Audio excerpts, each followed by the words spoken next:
falei, eu não sou contra usos e costumes, né? Eu sempre falei sobre a questão dos exageros, de coisas que a Bíblia não fala, desse foco excessivo nos usos e costumes. Eu acho isso bem nocivo para a nossa igreja. Eu queria falar um pouco sobre santidade e santificação, porque muita gente acha que santificação vem pela forma de se vestir. Eu queria ler para vocês. Bom, primeiro eu vou citar Isaías 6, quando Isaías, minhas passagens favoritas da Bíblia, quando Isaías tem um encontro com Deus. Isaías era um profeta já, um homem separado por Deus, e ele tem essa visão de Deus e da santidade de Deus, da glória de Deus, e a primeira reação que ele tem, ele fala: ai de mim, que sou falho e pecador, um homem de lábios impuros, e eu vou morrer, e habito no meio de um povo de impuros lábios. Diante dessa revelação de Deus, de uma proximidade com a fonte de toda a santidade, que é Deus, toda a santidade vem de Deus, não existe santidade sem Deus. Diante do arrependimento dele, que reconhece ele mesmo como um pecador, vem o querubim, pega brasas do altar e purifica o lábio dele. Então, santidade vem de Deus, né? Nós, em primeiro lugar, quando nós aceitamos a Jesus e recebemos Jesus Cristo como nosso Salvador, nós somos declarados justos e santos por Deus. Eu queria ler isso para vocês não acharem que eu estou inventando, né? Mas santidade é um estado. E santificação é um processo. Se a gente não sabe diferenciar esses dois, a gente acaba caindo nesses legalismos, que a gente acha que a gente tem que fazer 1 milhão de coisas para sermos santos. E a gente tem algumas coisas a fazer, mas obediência é resultado e não causa de salvação, né? Está lá em João 17, tem primeiro essa passagem aqui: santifica-os na verdade, a tua palavra é a verdade.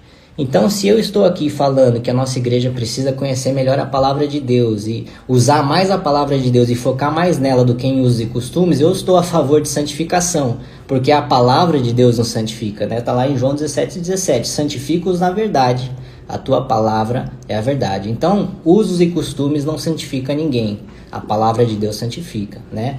O segundo versículo aqui que eu queria ler é 1 Coríntios 6:11. Assim foram alguns de vocês, né? Paulo escreveu na igreja de Corinto novamente, falando antes de eles serem salvos, mas vocês foram lavados, foram santificados e foram justificados no nome do Senhor Jesus Cristo e no Espírito Santo do nosso Deus. Então, quando a gente recebe o Espírito Santo, diante de Deus nós já somos santos, tá? Isso é um estado que nós recebemos, de graça, pela graça de Deus, nós somos declarados justos e santos uma vez que a gente aceita Jesus e recebe o Espírito Santo na nossa vida. Agora, o que é a santificação? A palavra de Deus diz que nós vamos sendo transformados de glória em glória à imagem e semelhança de Cristo. Isso é um trabalho do Espírito Santo em nossa vida. Eu, que tenho certeza da minha salvação e recebi o Espírito Santo lá em 2013, quando eu tive um encontro com Jesus, eu não preciso de ninguém me falar quando eu estou errando ou quando eu estou em pecado. O Espírito Santo faz isso dentro de mim. Eu sou constantemente trazido ao arrependimento. Eu sempre falo que arrependimento é um estilo de vida que nós vivemos diante de Deus. Você quer viver em santidade? Não tem segredo. Entra no seu quarto, fecha a porta e busca a face de Deus. Eu garanto para você que quanto mais próximo você estiver de Deus, mais santo você será, mais santificado você será. Quanto mais próximo de Deus você estiver, mais parecido com Jesus você estará. Qual que é o outro problema de continuar pregando em cima de usos e costumes como se isso fosse doutrina? Isso que piora ainda mais. A transformação do ímpio para um crente santificado, nunca será, nunca, em nenhum momento, de fora para dentro. Sempre vai ser de dentro para fora. Ah, mas Jesus não é açougueiro, ele não quer só o coração. É impossível Deus ter apenas o seu coração. Está lá em Provérbios 4:23, acima de tudo que se deve guardar, guarde o seu coração, porque dele provém as fontes da vida. Se Deus tem o seu coração, ele tem o resto da sua vida. Se ele tem de fato o seu coração genuíno, você vai saber como falar, como se portar, como se vestir, a forma de viver, tudo, porque o seu coração está em Deus. Se você tem intimidade com Deus, você vai viver em santidade. É impossível estar próximo de Deus e não viver em santidade. E Jesus combatia esse foco no exterior. O que mais Jesus fez aqui na terra, uma das coisas que ele mais falou diante da multidão, foi criticar os fariseus que faziam exatamente isso, que focavam no exterior, que focavam nos costumes e tradições da religião judaica. Eu queria ler para vocês de Mateus 23, versículo 26, algo que Jesus falou que é muito em cima disso que eu estou falando, só que as pessoas não acreditam em mim, então eu vou ler da palavra de Deus, né? Jesus falando para os fariseus, Mateus 23, 26, fariseu cego, limpe primeiro o interior do copo e do prato, para que o exterior também fique limpo. Ele falou também, nessa mesma passagem, vocês que limpam o exterior, mas o interior está completamente imundo. Se usos e costumes transformasse alguém, eu não precisaria nem estar aqui, gente. Eu não precisaria estar aqui fazendo pronunciamento, apanhando em rede social, apanhando, fazendo tudo. Porque eu sou a prova viva que religião não muda a vida de ninguém. Eu nasci e fui criado na Igreja de Deus e Amor, neto de Davi Miranda, filho de pastor, filho de cantora. Eu fui ter um encontro com Jesus e Jesus transformou minha vida. Religião nunca transformou nada, né? Então Jesus é o caminho à santidade, não a santidade é o caminho até Jesus. Então se você quer viver uma vida santa, que é o que nós somos chamados para viver, conheça Jesus, esteja em intimidade com Ele, entra no seu quarto, fecha a porta e busca a face de Deus. Esse é o grande legado de Davi Miranda. Davi Miranda foi um gigante da fé. Por quê? Porque ele tinha intimidade com Deus, ele permanecia na presença de Deus, ele orava e jejuava mais do que qualquer pessoa que eu conheço, e foi isso que fez o homem gigante da fé que ele foi, né? Esse é um dos exemplos que ele nos deixa, sua fé, sua intimidade com Deus, sua perseverança, né? O poder de Deus através da vida dele. Isso é legado do Davi Miranda, né? Mas agora a gente, por conta de tudo aquilo que Deus fez através da vida dele, exigir dele uma teologia completa é um grande equívoco, né? A diretoria tomou a sua decisão, eu já estou aqui encaminhando para o final. Eu queria falar um pouco das consequências da não mudança, né? Porque foi esse o tom, olha, nós não vamos mudar, vai tudo ficar igual. Isso eu queria dividir um pouco da minha dor, porque a minha dor é a dor do povo. A minha dor é de você que está me assistindo, ou você que faz parte da nossa igreja, ou às vezes você já saiu da nossa igreja, ferido pela religião. É por vocês que eu luto, cara. Eu luto por vocês. Eu luto por aqueles que ficaram de banco por usar uma calça jeans. Eu luto por vocês que foram proibidos de tocar uma bateria na sua igreja. Eu luto por vocês que viram aqui na sede mundial mesmo, quando o templo que a gente tem aqui, ele é tão grande que ele tem diversos pontos cegos, né? Se você for lá na galeria, você não consegue nem ver o púlpito. Aí quando nós colocamos o telão lá, foi uma murmuração, porque, né, a igreja está acabando e é doutrina, e a gente sabe que a Bíblia não fala absolutamente nada contra isso. Hoje, todo mundo desfruta do telão e consegue ver, né, na festividade agora que tivemos de 60 anos, todo mundo conseguiu ver pelo telão lá. Eu luto por vocês que estão com fardos pesados nas suas costas. Eu luto por um filho de pastor, que eu falei 2 semanas atrás, não vou divulgar o nome, não estou aqui para acusar ninguém. Luto por um filho de pastor que estava tão ferido com essa cultura legalista, com essa cultura de julgamento do exterior, com essa cultura de fardos pesados, com essa cultura opressora, com essa cultura que não representa o Evangelho de Jesus Cristo, que estava prestes a ir para a Igreja Católica. Filho de pastor, cara, nascido e criado na nossa igreja. E eu o acolhi com dor no meu coração, falei, olha cara, vem cá porque eu sei o que você passou. Eu sei o que as mulheres sofrem no meio da nossa igreja, que muitas foram por tanto tempo proibidas de depilar suas pernas e foram motivos de chacota nas suas escolas. Eu luto por aquelas meninas que sofreram zombarias na escola pelo tamanho do seu cabelo. Eu luto por essas pessoas.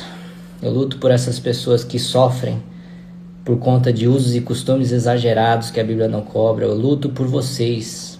É por isso que eu dei minha cara a tapa. Eu luto para que a palavra de Deus seja o centro da nossa igreja e não os usos e costumes. Eu não sou contra os bons costumes, mas o centro da igreja tem que ser a palavra de Deus. Tem que ter um conhecimento bíblico. Até pouco tempo atrás, a teologia era condenada na nossa igreja. O pastor Odair Gomes, que é um amigo pessoal meu, fez o meu casamento, apresentou a Charlotte agora, no aniversário de 60 anos. Ele falou no podcast lá, o Reset, que a gente faz, que quando ele começou a estudar teologia, ele fazia isso escondido. Porque ai daquele que descobrisse que ele estava cursando a teologia. Teologia é o estudo de Deus, é estudar a Bíblia. Eu luto por isso aqui, gente. Eu luto pela palavra de Deus, cara. Eu luto para que essa igreja conheça o Deus que eu conheci. Um Pai bom, um Deus amoroso, um Deus de graça. Tá no letreiro da igreja, tá na fachada. Deus é amor. E às vezes a nossa cultura de usos e costumes tem apresentado um Deus carrasco que está pronto para punir, pronto para matar, pronto para degolar, para destruir. Não foi esse Deus que eu conheci. O Deus que eu conheci é muito bom. É um Deus que vai lá no meio da lama buscar pecadores para salvação. Jesus sentava com prostitutas e fariseus e publicanos e falava: Zaqueu, publicano, hoje eu vou jantar na sua casa. Hoje veio salvação sobre a sua casa, um publicano. Jesus sentava com esses pecadores. E a gente é proibido de pregar o evangelho em outras igrejas, né? É por isso que eu luto. E dói meu coração. Eu quero apresentar o evangelho genuíno, que é um relacionamento com Deus e não uma série de regras. O evangelho é maravilhoso, gente. O evangelho transformou minha vida, cara. Eu acredito no evangelho. Eu acredito na Igreja de Deus e Amor. É por isso que eu luto. Eu não vou desistir da Igreja de Deus e Amor, porque Deus não desistiu dessa igreja. Ah, mas a igreja cresceu com essa doutrina. Cresceu até a década de 80, 90. Qual foi a relevância que a Igreja de Deus e Amor teve nesse século? Quantas gerações nós vamos perder, gente? Quantos jovens vão sair da nossa igreja? Onde estão os filhos dos nossos pastores? Onde estão os jovens, as crianças? Onde estão as novas gerações? Será que o evangelho perdeu o seu apelo para as novas gerações? Será que o evangelho deixou de ser poderoso como é? A palavra de Deus é poderosa, não volta vazia. Mas tudo que a gente está falando no meio da nossa igreja é cabelo, saia, bigode. Sabe qual é o problema da sociedade hoje, gente?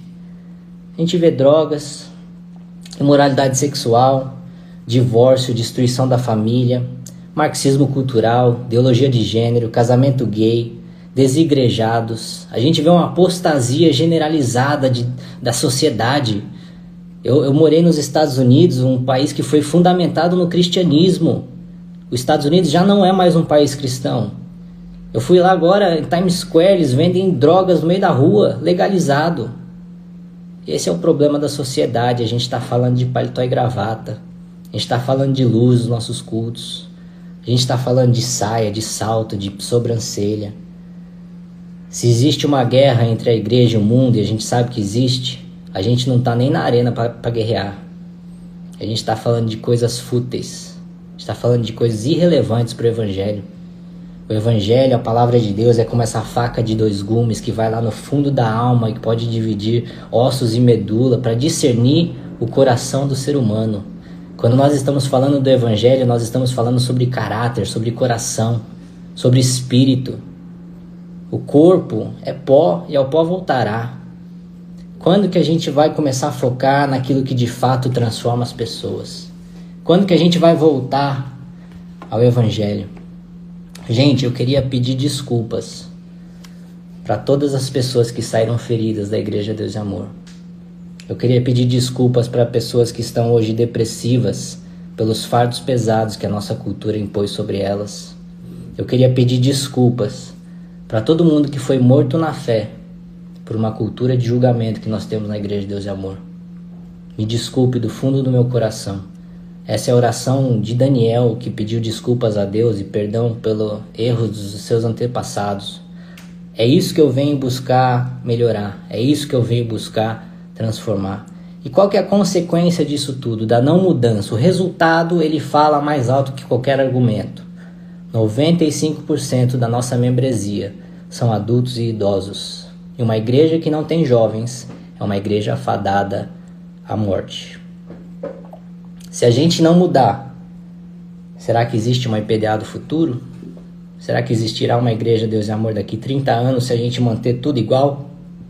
Se a gente, conforme a diretoria se posicionar, nós não vamos mudar e somos assim, se você não quiser, tem outras igrejas que você pode frequentar?